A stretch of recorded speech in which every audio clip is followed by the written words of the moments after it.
Hi everybody, welcome back to our channel. In this video, I'll be showing you the steps on how can you remove debit card payment method from your Facebook account. To do this, you want to first use a web version.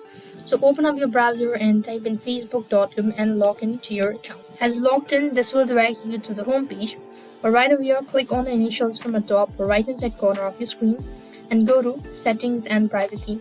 Once again, from a pop-up window, click on settings. As you are directed to the settings page, you could see in the left hand side corner there's Account Center.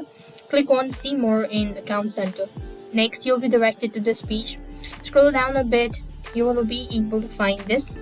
You'll be able to find this payment method, or you could just get the subscription as well. So right over here, you'll be able to find the payment method. What you have to do is just click on it and select the particular payment method or particular debit card that you wish to remove.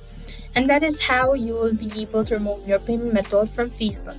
So go ahead and follow the on-screen prompt. So that's it. I hope the video was helpful. Make sure to like, share, and subscribe. Thank you for watching. See you in the next video.